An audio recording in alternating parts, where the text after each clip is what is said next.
Keti chini, asanteni sana. Thank you very much. Ala, kumbe kuna watu wengi hivi. Mheshimiwa Deputy President, waheshimiwa governor wetu na wabunge, ndugu wananchi wa Meru, hamjambo. Mogeni kaire. Bwana Yesu asifiwe. Hebu mnisalimie hewani nione watu wa Meru. Bwana Yesu asifiwe. Asanteni sana. Kwanza mimi nataka nichukue nafasi hii nimshukuru Mungu kwa kutupatia nafasi leo tufike hapa Meru kwa shughuli hii ya muhimu ya mambo ya utalii na mambo ya wanyama wetu wa pori. Tulikuwa pale Laikipia mwaka uliopita. Na wakati tulikuwa pale Laikipia nilisema ya kwamba tutafanya sherehe ingine inayofuata hapa Meru. Leo tumefika hapa kwa shughuli hiyo ya muhimu. Na ningependa kusema ya kwamba kazi hii ya wizara yetu ya utalii na wanyama wa pori ni kati ya kazi ya muhimu sana. Na ndio sababu hiyo tumechukua nafasi hii kufika hapa Meru. Na nataka niwashukuru ndugu zangu watu wa Meru kwa imani yenu, kwa ushirika wenu na kwa umoja ambao naona imekita mizizi hapa Meru kwa sasa. Mimi nasema pongezi kwa yale mambo yanaendelea hapa Meru. Hasa umoja wa watu wa Meru County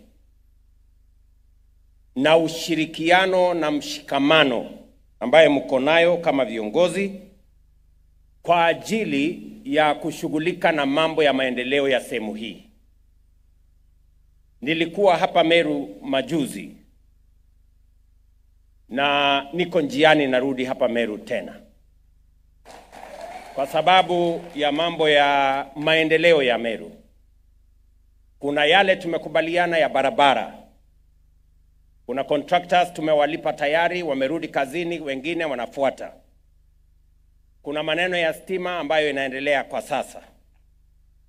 Nilikuja hapa nikawaeleza ya kwamba tumewapatia 1.8 billion ya mambo ya stima ya Meru, na hiyo kazi inaendelea katika kila constituency. Hao wabunge wetu wanajua hiyo kazi vile inavyoendelea. Niliwaambia vile vile katika ile harakati ya msukumo wa taifa letu la Kenya, tutawawezesha vijana wetu wajumuike katika ujenzi wa aina mbalimbali. Mambo ya affordable housing, mambo ya markets, mambo ya hostels, hizo kazi zote ambazo zinaendelea kwa sasa, mnaziona sehemu mbalimbali ya taifa letu la Kenya ikiwemo hapa Meru. Na nitakuja hapa hivi karibuni tuweze kupangana na nyinyi katika harakati hiyo. Niliwaeleza vile vile kuhusu msukumo wetu kwa mambo ya kilimo. Na mimi nafurahi ya kwamba leo katika taifa letu la Kenya tunaona tofauti kwa mambo ya kilimo. Chai tumepata malipo zaidi. Kahawa imeongezeka malipo zaidi. Maziwa vile vile nyinyi kama watu wa Meru mko mstari ya mbele. Ile Meru Dairy is the largest dairy today in the Republic of Kenya. Mimi nasema pongezi kwenu. Na ile malipo ilikuwa chini kwa maziwa pale mbeleni, na furahi ya kwamba kwa msukumo wetu, kwa kushirikiano na stakeholders tofauti, tunaona bei ya maziwa inazidi na kupanda bei ili iwe manufaa kwa wakulima. Na washukuru vile vile kwa sababu ya uzalendo wenu. Meru hii inajulikana kwa mambo ya kilimo. Kenya imepiga hatua ya kusonga mbele. Na tumekubaliana ya kwamba mambo ya kilimo ishughulikiwe. Tuko na wale tunawaita wanaosaidia wakulima, agripreneurs. Tuko na program ya subsidized fertilizer. Tuko na program ambazo inasaidia wakulima katika sehemu mbalimbali. na nia yetu ni kuhakikisha kwamba tunaondoa aibu ya njaa katika taifa letu la Kenya kwa kuzalisha chakula ya kutosha. And I must congratulate Meru for producing more food than Meru needs. And therefore you are helping us feed the rest of Kenya. Na mimi nataka niseme asante sana kwa hiyo shughuli mnafanya. Nataka niwashukuru vile vile kwa sababu tulikubaliana maneno ya masomo ya watoto wetu. Na niliwaeleza ya kwamba tutaweka taratibu ya sawasawa. Ile mpango ya CBC tuinyoroshe vizuri, tuajiri walimu zaidi, tuhakikishe ya kwamba tuna pesa ya kusimamia mambo ya education ya university na TVET na yale mengine. Na mimi nataka niwahakikishie kwamba mwaka huu tena katika budget yetu tutaajiri walimu wengine 24,000 ndio tufikishe walimu 100,000 ambao watashughulika na masomo ya watoto wetu wa Kenya, ili mtoto hata mmoja Kenya asiwachwe nyuma katika masomo, kwa sababu masomo ndio inatupatia usawa kama wananchi wa taifa letu la Kenya. So we are going to work together. Na mbali na mambo haya yote na msukumo ambayo tuko nayo kwa kilimo, msukumo kwa mambo ya muundo msingi ya barabara na stima, na msukumo ile ambayo tuko nayo kwa mambo ya masomo ya watoto wetu, vile vile tuko na umuhimu katika sekta hii ya mambo ya utalii na wanyama wa pori. Na ningependa kuwaelezea mambo kadhaa ambayo tulikubaliana kama serikali tutahakikisha kwamba kazi hiyo inaendelea kwa taratibu ya sawa sawa. Pale 2022 wale ambao ni rangers na wardens ambao wanatusaidia kulinda wanyama wa pori na kusimamia national parks, game reserves yetu katika Kenya walikuwa wachache mno. Ndio nikaamurisha KWS waajiri vijana wengine 1,500. Na nafurahi ya kwamba hawa vijana walihitimu mwaka uliopita. Sasa wameingia katika kusimamia park zetu, wanyama wetu katika sehemu mbalimbali, na tunaanza kuona tofauti. Vile vile nilisema ya kwamba ili wanyama wetu wawe salama na tuweze kuhakikisha kwamba tunasimamia kwa njia ya sawa sawa, pia tuwe na magari. Kiongozi mmoja wetu hapa, senator, amesema tunataka magari zaidi. Mwaka uliopita tulinunua magari 100 ya KWS ya kuhakikisha kwamba wanyama wetu in different parts, in different national parks wanasimamiwa vizuri, na vile vile tunapunguza ile human wildlife conflict kwa kuhakikisha kwamba officers wetu, wardens na rangers wako pale kuhakikisha kwamba kazi hiyo inaendelea vizuri. So ya kwanza tulihakikisha kwamba tunaajiri vijana zaidi. Ya pili tumewapangia magari ndio ile kazi wanayofanya iwe efficient. Na ya tatu tukasema yale malipo yanapatikana katika national parks zetu. Kulikuwa na shida kidogo pale. Tukasema sasa yakusanywe kwa njia ya dijitali ama e-citizen.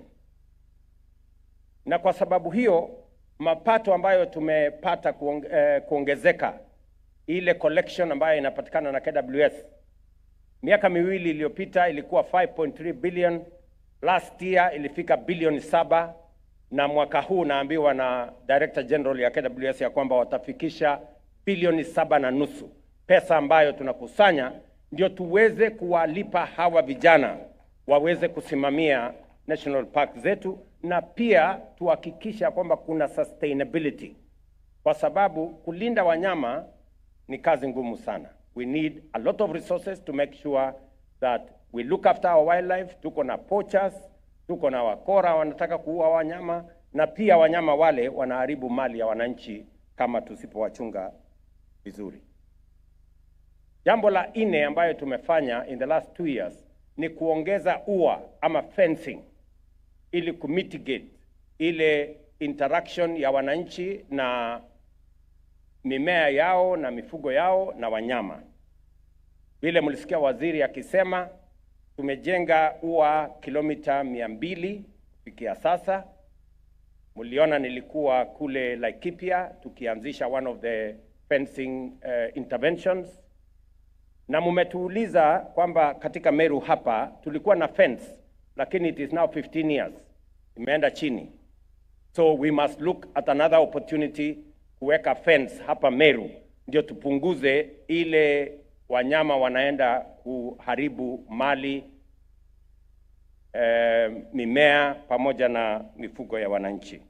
So I am giving instructions to the ministry to look for the necessary resources so that we can find the resources to fence off parts of Meru that are important, especially to reduce on the human-wildlife conflict that not only causes problems to citizens, but also their animals and their crops. Jambo la tano ambayo ni ya muhimu na ndio tumefika hapa leo kufanya ni tuliangalia mambo ya compensation. Kuanzia 2013 mpaka 2022, karibu miaka 9-10, ililipwa pesa bilioni 2.7, 2.7 billion. Lakini kwa miaka 2.5 tumelipa pesa ingine shilingi bilioni 2.8, 2.8 billion. Ni mpango yetu kuhakikisha ya kwamba sio jambo la kawaida mwananchi anapoteza mimea yake, anangojea miaka 5, 6, 7 kulipwa. Mtu anauawa na ndovu, familia inangojea miaka 5, 6, 7 walipwe fidia. Ndio mwaka uliopita nikaamurisha wizara yetu nikawaambia we need to change the modus operandi. We need to badilishe ndio tuhakikishe ya kwamba fidia inalipwa in the shortest time possible. Na ndio sababu hiyo tumepeleka sasa mambo ya fidia katika mrengo wa dijitali. Na hata wale tunawalipa leo, kati ya wale tunawalipa leo ni wale tunawafidia leo ni wale walipata matatizo mwaka uliopita na huo mwaka mwingine. So we are going to be blending. Tutakuwa tunalipa ile ya zamani, lakini vile vile tunataka tuanze kulipa ile current. Na mimi nataka niwaulize wananchi ya kwamba katika mpango huu sasa tuko na officers ambao watafanya kazi pamoja na rangers wetu, pamoja na wardens wetu, kuhakikisha kwamba report ya mifugo ambayo imepata matatizo na wanyama pori, ripoti ya mambo ya crops ambayo imepata matatizo, ama mwananchi ambaye ameumizwa ama kuuawa na wanyama wa pori, hiyo report inakamilika ndani ya siku 90, 90 days. We must complete the report. Alafu tuanze kama serikali kuona kama itawezekana tuweze kulipa within 4 months. We pay compensation. And those are my instructions to the ministry. We must modernize so that we can reduce on human-wildlife conflict. Vile mmesikia gavana wetu amesema hapa, matatizo mengi yanatokea kati ya wananchi na wanyama wa pori kwa sababu wananchi hawaoni faida ya huyu mnyama. Na wananchi asipoona faida ya mnyama wa pori, hapo ndio kunatokea matatizo. Na ndio sababu we have to do justice. Kwanza kukitokea ajali, either mwananchi ameuawa, ama ameumizwa, ama ng'ombe yake imeliwa, ama mimea yake imeharibiwa, tuweze kuwalipa kwa muda mfupi. Ndio wananchi wasipate hasara kwa sababu ya wanyama wa pori. Jambo la pili ya muhimu ambayo inafaa tufanye ndio tuhakikishe ya kwamba there is harmony between wildlife and citizens, ni kuhakikisha ya kwamba benefit ya mambo ya wanyama inagawanywa kati ya serikali na wananchi. We must see the citizens must see the benefits. Na ndio sababu hiyo tumekubaliana na wizara, and we're now going to bring back kama hii Meru National Park. Mnajua ilipata matatizo makubwa. Kulikuwa na shida kubwa ya mambo ya poaching. Kulikuwa na shida kubwa mambo ya insecurity because we had very few officers. We have now more officers. Tulikuwa pia na shida ya waegezaji. The good news ni kwamba sasa KWS na wizara yetu wamepatiana leseni, leasing ya hoteli 3 sasa katika Meru National Park. Na napenda yale yamesemekana hapa kwamba local investors pia wajumuishwe katika investment katika Meru National Park hapa.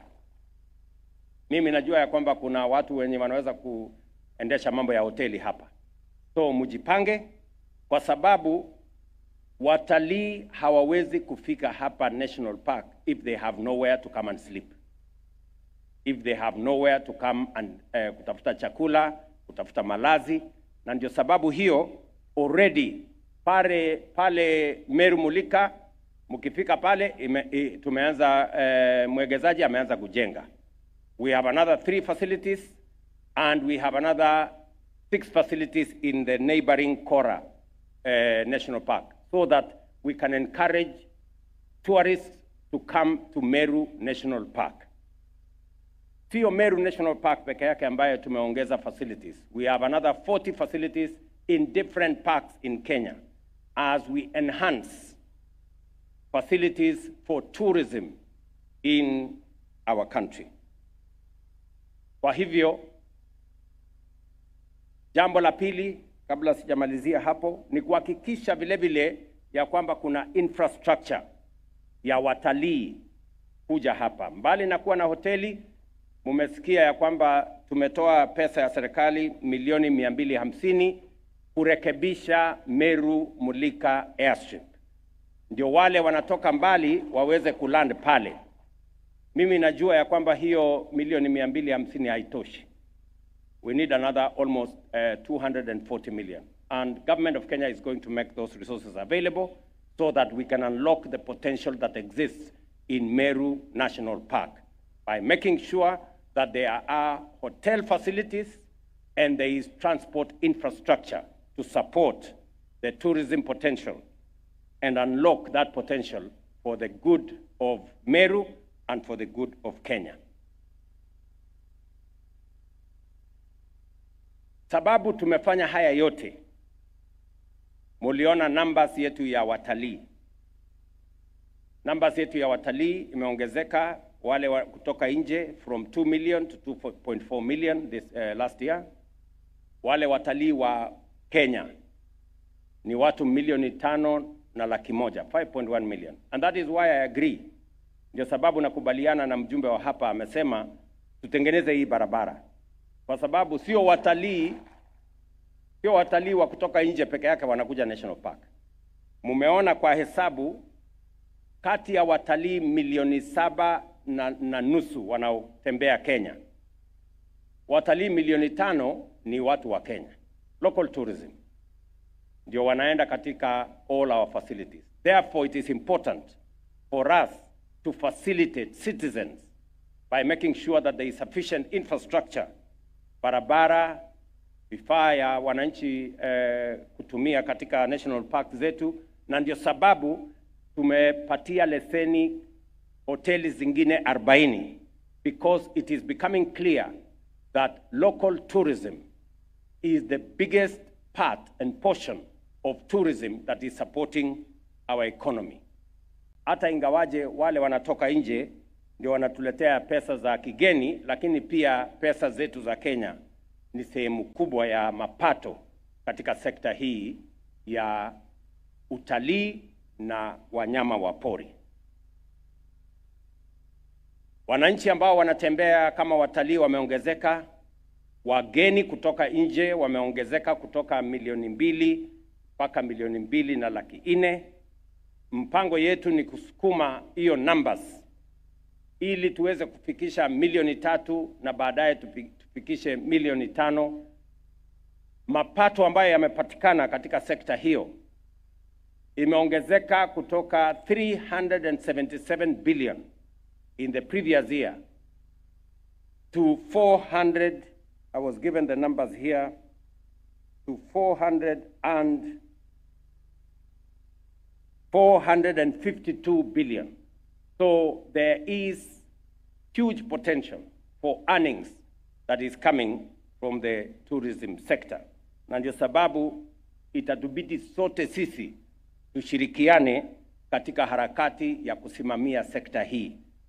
So as we do whatever we are doing in all the other sectors, in our agriculture, in education, in health, in our agricultural sector, we must also unlock the potential that exists in our tourism and wildlife sector. Na ndio pia sababu serikali ya Kenya inajenga sasa the biggest conference facility. Unajua conference facility ambayo ilijengwa KICC ilijengwa 1972 na ilijengwa kwa njia ya harambee. Ilianza kwa njia ya harambee. Kuna wazee walifanya harambee kujenga KICC, alafu baadaye serikali ikakuja ikawasaidia, na hiyo ni karibu miaka 50 iliyopita. Lakini sasa tunajenga a modern conference facility at Bomas ambaye itatusaidia vile vile kuleta wageni wengi ambao wanakuja conferencing, ili wakifika pale Bomas pia tuwaambie kuna Meru National Park, wakuje hapa wajivinjari, walete pesa, ndio Meru isonge mbele na Kenya isonge mbele. Vile Mheshimiwa Governor amesema, tulikuwa na matatizo hapa ya mwekezaji mmoja ambaye mali yake iliharibika na ikawa mambo imefika kotini. Rais wa kule Ufaransa akanipigia simu kuniambia mwekezaji wa kutoka nchi ya Ufaransa alipata matatizo hapa kwetu. Mambo ikaenda tegemnege mpaka kotini. Huyu governor na ndugu zake wakakuja wakaniuliza, na sasa nataka niwatangazie ya kwamba serikali ya Kenya itachukua mzigo badala ya county government ya Meru. Tutafanya negotiation na huyo investor, tutaongea na yeye, alafu baadaye tulipane na yeye, watu wa Meru wasiingie katika matatizo, na pia sifa ya Meru isiharibike kwa waegezaji wengine ambao watataka kuegeza hapa Meru County, so that we can protect the name of this county and the name of the national park in Meru here, so that we can attract more investors to come and set up camp and work with us as we look at what we need to do going into the future. Mimi niko na maneno kidogo. Unajua, kwa sasa tulikubaliana na wananchi ya kwamba afya sio starehe ya matajiri. Afya ni haki ya kila Mkenya. Tunaelewana? Sio lazima uko na uwezo ndio uweze kupata matibabu. Hapana. Kwa sababu ugonjwa haibagui tajiri ama maskini. Ugonjwa inapata kila mtu. Ni kweli ama si kweli? Na ndio tukasema ya kwamba lazima tuwe na mfumo wa afya ambayo itasawazisha Wakenya wote. Usiwe na tofauti ya mtu mwenye yako na uwezo na mwenye hana uwezo. Na ndio tukasema tunataka kubadilisha mfumo wa afya wa Kenya ili tuwe na afya ya universal ambayo inajumuisha wananchi wote, Hiyo mfumo ilikuwa mbeleni ya NHIF, ilikuwa ya wale wako na uwezo, wako na ajira na wako na payslip. Lakini tukasema wale wenye payslip ni watu wachache, pengine 3,000,000. Hao wananchi wengine wote hawana payslip. Ama nyinyi mko na payslip hapa Meru? Mko na barua ya kuajiriwa? So tukasema tubadilishe ili kila mwananchi, uwe na kazi, usiwe na kazi, uwe na uwezo, usiwe na uwezo, uwe na payslip, usiwe na payslip, pia na wewe uweze kwenda hospitali na ukatibiwa, na tuwe na mpango ambayo itakulipia, ambayo inasimamiwa na serikali ya Kenya. Na ndio sababu hiyo tukaanzisha mfumo wa SHA ambayo tunafanya pamoja na counties. Hapa Meru, mimi nataka kupatia taarifa yenu. Unataka kujua mahali Meru imefika? Meru watu 1,393 wamejiandikisha kwa SHA, kati ya watu 1.35 million. Naona mambo bado. Watu 393. Sasa Meru kwa Kenya mzima muko namba 30. Kwa watu, kwa counties 47. Sasa mwanze kujipanga kutoka hapo. Ndio? Mutajikaza? Na mimi nataka niwaeleze hivi. Msibaki nyuma. Tunataka wakati tunashughulika na afya ya Wakenya, watu wa Meru wasiwachwe nyuma. We want to move together. Na mpango ni huu. Mpango ya SHA, mwenye yako na uwezo utalipa kulingana na uwezo wako. Mwenye huna uwezo tutakulipia kama serikali ya Kenya. Ndio kila mmoja wetu aende hospitali, atibiwe, alipiwe na SHA, aende nyumbani. Ninyi mnanielewa? Na ndio tumekubaliana na counties hawa. Tumekubaliana vile madawa itapatikana, tumekubaliana vile equipment itapatikana, na tumekubaliana vile malipo itaendelea, so that we can carry every citizen on board. So mimi na warai wananchi wa hapa, shughulike pamoja, tuhakikishe ya kwamba nchi yetu ya Kenya tunaipanga vizuri. Na sikizeni, nchi haiwezi kujengwa na siasa duni. Nchi inaendeshwa na kupangwa na miradi na mipango ya maendeleo. Na siasa haifanywi kila siku. Kuna watu wanataka kutufanyisha siasa mfululizo. Sisi tunawaambia kuna siku ya siasa itafika. Kwa sasa wacha tushughulike na mambo ya maendeleo ya dunia yetu hii. Tushughulike na barabara, tushughulike na stima, tushughulike na hii mambo ya compensation, tushughulike na mambo ya afya. Siku ya kiyama iko, wananchi wataamua. Kwa sasa tuungane sisi wote kutoka MCS, wabunge wetu, senator, women rep, governor, mimi, deputy wangu, sote ni timu moja ya kushughulika na mambo ya maendeleo ya Kenya, Meru ikiwa katikati. Ama nyinyi mnataka tuendelee siasa mfululizo? Nataka tuendelee siasa mfululizo? Na mimi nataka niwaeleze, kwa mapenzi ya Mungu, mimi ndio kiongozi wa taifa hii kwa sasa. Na majukumu yangu ni mawili. Ya kwanza ni kuunganisha wananchi wote wa Kenya. Kuondoa chuki, ukabila, kisirani, mambo ya chuki. Hiyo ndio kazi yangu, ya kuhakikisha kwamba tunawaunganisha Wakenya wote. Kwa sababu ni mapenzi ya Mungu wa Kenya wakiungana. Na jambo la pili ni kushughulika na mambo ya maendeleo ya taifa letu la Kenya. Na hiyo kazi nitafanya na bidii, kwa sababu Kenya imecheleweshwa miaka nyingi na siasa duni, siasa ya ukorofi na chuki na ukabila na mambo yale mengine ambayo haisaidii mtu. Tunataka tushirikiane.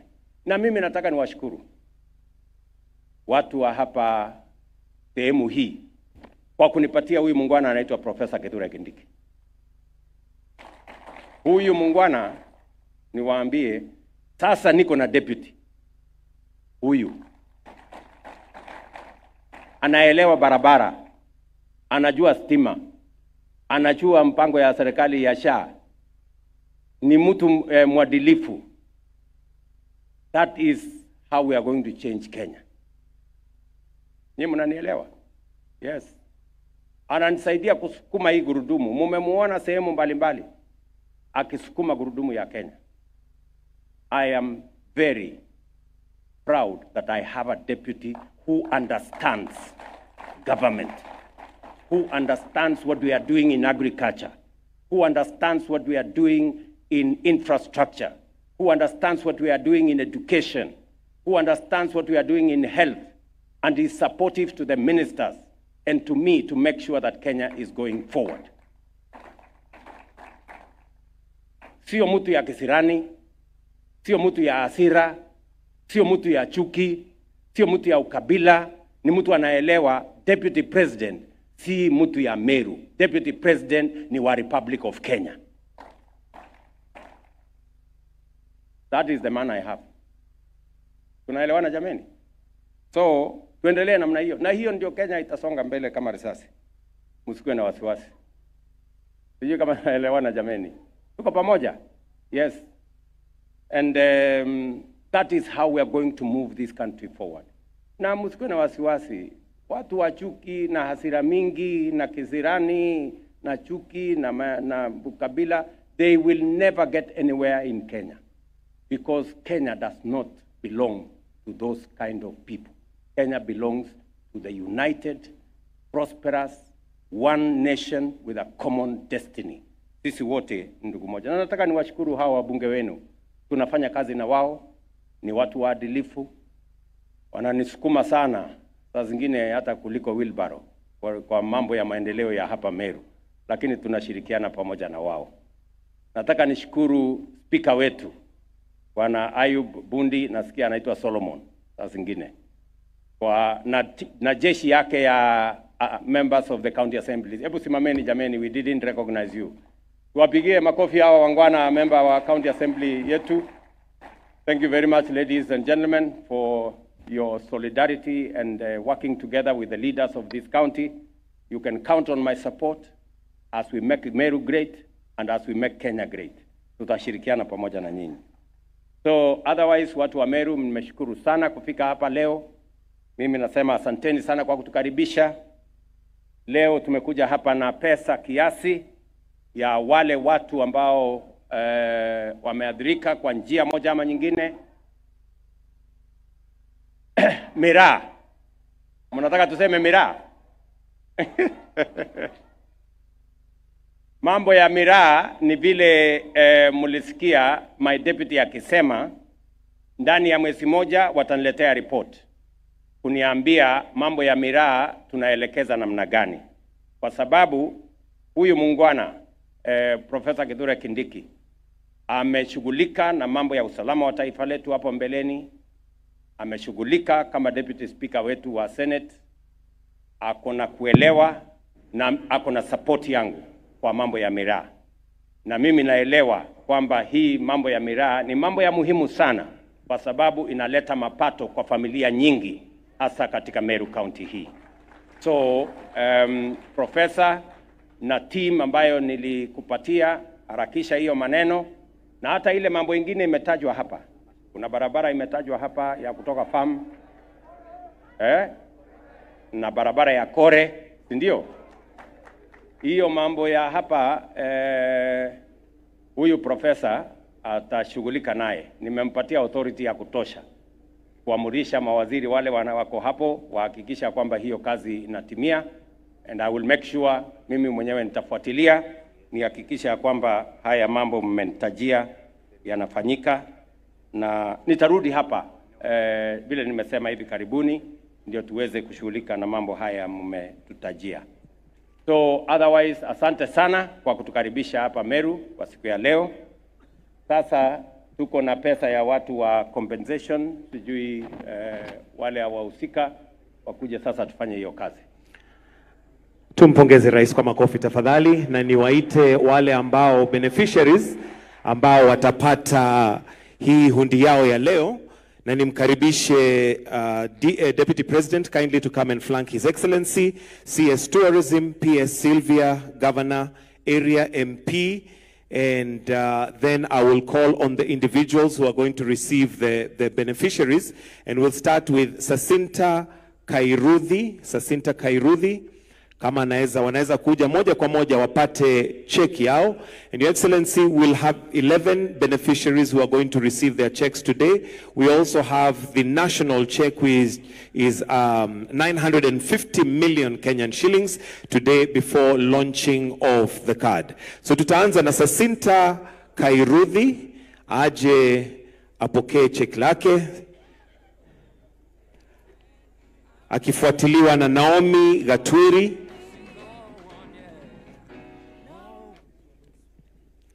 Just the checks kindly. So ya kwanza ni Sacinta Kairuthi.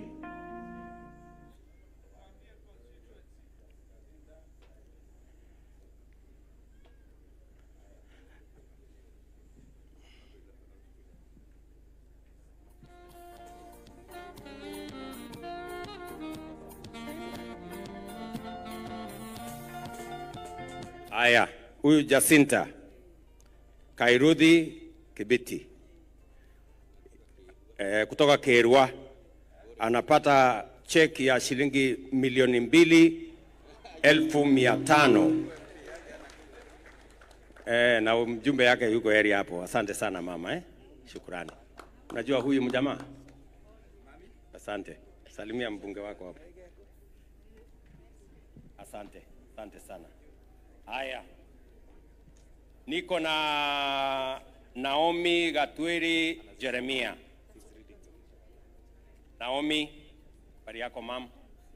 Next ni Gregory Mwenda. Haya, nampatia hundi ya shilingi 2,516,000.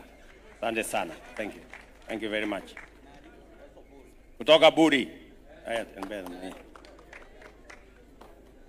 Tuko na Gregory Mwenda. Gregory Mwenda. Asante sana. Cheki ya shilingi 2,500,000. Samuel Kanadhi. Asante sana mzee. Thank you very much. Samuel Kanadhi. Haya. Tuko na hundi ya Emily Kinoti. Emily Kinoti. Cheki ya shilingi 2,516,000. Asante. Asante sana. Thank you very much. Zipora. Tuko na Zipora Karemi Ntitura. Cheki ya shilingi 2,516,000. Asante sana madam. Shukrani. Haya, Baraka. Shukrani sana. Wa Igembe Central. Haya, tuko na Masi Mutimbi Mduranira.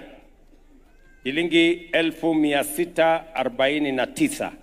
Thank you very much madam. Shukrani. Haya, asante sana. Dominic. Tuko na Marete Mwimunya. Wapi Marete? Mtoimunya. Shilingi 2,2,516. Pongezi sana ndugu. Willy Cherone. Wapi Willy Cherone? Shilingi 2,516. Very good. Wewe ndio Willy Cherone. Nyumbani ni wapi? Karandari. Haya, asante sana. Nani mbunge wako? Nani mbunge wako? Huyu. Kele. Anasema Kele ndio mbunge wake. Haya, tuko na Samuel Kanadhi Mrambera. Very good. Shilingi 2,516,000. Asante sana. Thank you very much. Catherine Kagendo Mwega. Shilingi 2,000,000 1516. Asante sana madam, shukrani, thank you very much. Na pole sana kwa kumpoteza watu wenu. Na tuko na Dominic Limiri Mtomwari 1809. Asante sana. Ilifanyika namna gani? Mahindi yako ilikuliwa? Okay. Aya, sawa sawa, asante sana. Thank you. Your Excellency, we also have the national check of 900. Tuko na watu wengine wengi.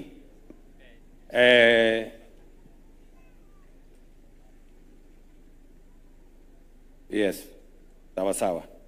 So, kuanzia 2022, watu waliolipwa hapa Meru ni milioni 130, watu 574, lakini wamelipwa pesa 130 million.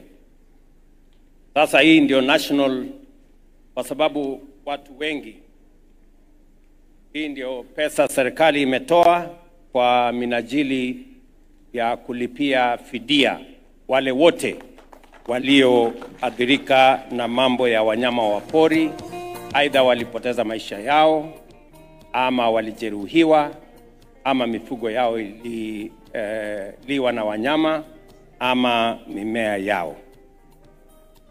Asante sana. Na sasa wale wengine wote checks zao ziko tayari, correct? Wardens wata distribute kuhakikisha kwamba wale beneficiaries wote wanapata haki yao. Na vile nimesema, tukienda mbele mwaka ujao tumeweka pesa katika budget milioni ingine 950 na ingine milioni 500 ya kuhakikisha kwamba kazi hii inatembea kwa kasi na wananchi wanashughulikiwa kwa njia na taratibu ya sawa sawa. Asanteni sana na Mungu awabariki. Waziri, endelea na kazi. Your Excellency, we seek your indulgence for a picture with the beneficiaries. Picha moja.